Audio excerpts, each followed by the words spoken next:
चला, हा माझा पहिलाच व्लॉग आहे. तो पण मी ट्रॅव्हल व्लॉग करते आहे शूट. इथे आम्ही डिसेंबरच्या एंडला गुजरातच्या रन ऑफ कच्छमध्ये गेलो होतो. ही एक रोड ट्रिप आहे, तर तुम्ही बघा, एन्जॉय करा.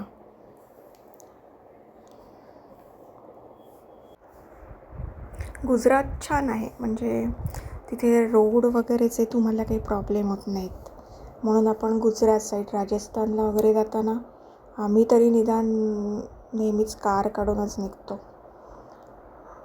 ते प्रिफरेबल पण असतं, कारण हे येतात नेहमी सुट्टीतच, म्हणजे डिसेंबर किंवा मे महिना. आणि डिसेंबरमध्ये कधी पण रोड ट्रिप करणं श्रेयस्कर असतं, कारण ऊन कमी असतं, थंडी असते, आणि थंडीत travelling is always preferable for us. आणि रोड ट्रिपच, कारण आम्ही तिकीट वगैरे बुक करून नाही जाऊ शकत, कारण यांचं बाहेरगावावरून येणं वगैरे फिक्स नसतं. त्यांना सुट्टी मिळते तसं येतं. इथे आपल्या देशात नैसर्गिक सौंदर्याने नटलेला आहे देश आपला, असं विविधतेने. जेव्हा आपण रोड ट्रिप्स करतो तेव्हा आपल्या ते लक्षात येतं की काही मीटर अंतरावर आपलं खाद्यसंस्कृती बदलते. आता आपण कोकणात असतो, ते आपण डोंगरांच्या सानिध्यात असतो, बीचेस वगैरे सगळे असतात. पण जेव्हा आपण इथे ह्या साईडला येतो सौराष्ट्रामध्ये, तेव्हा तिथे आपल्याला असे प्लेन प्लॅटूज जास्त दिसतात, सौंदर्याने नटलेली. काही ठिकाणी वाळवंट, काही ठिकाणी असं पाणी, समुद्र असं. आणि गुजरातच्या जेव्हा आपण लास्टला भुजच्या जवळ येतो ना, तेव्हा हे सगळे ते औद्योगिकरण किती आहे ते पहा. साईडला तुम्हाला दिसेल, पुढे अजून काही दिसेल तुम्हाला.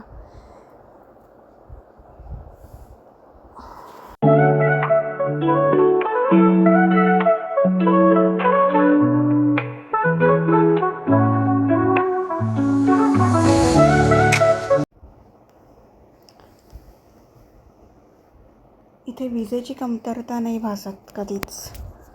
ह्या बघा, पवनचक्क्या, कितीतरी पवनचक्क्या आहेत इथे.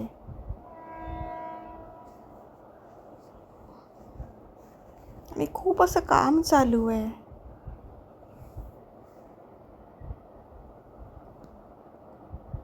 रस्ते तर अतिशय सुंदर, म्हणजे स्मूथ रस्ते, काहीही कुठेही प्रॉब्लेम नाही.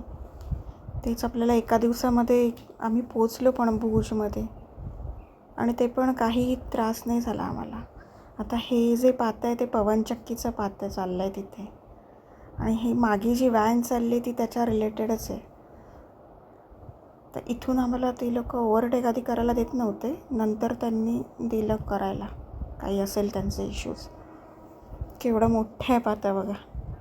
असं हे सगळं दिसतं ना आपल्याला रोड ट्रिपमध्ये, ते अमेझिंग असतं. हे कधी आपल्याला ट्रेनमध्ये बसून वगैरे आपण अशी मजा नाही घेऊ शकत. म्हणून आम्ही नेहमी प्रिफर करतो ह्या गोष्टी, की शक्यतो आपण कार काढून रोड ट्रिपच करू, त्याच्यात मजा असते. आम्ही संध्याकाळी साधारण 5 वाजता पोचलो, ते भुजमध्ये पोचलो. भुजमध्ये आम्ही एके ठिकाणी होमस्टे आम्हाला दिसला तिथे. असे तिकडे हे जे घर दिसतं त्याला भुंगा असं म्हणतात, तसे ते भुंगाच तिकडे मला दिसले. आणि आम्ही त्या अशी छोटी टेकडी होती छोटीशी, तिथे वर गाडी गेली आणि डायरेक्ट आम्ही त्या होमस्टेलाच गेलो.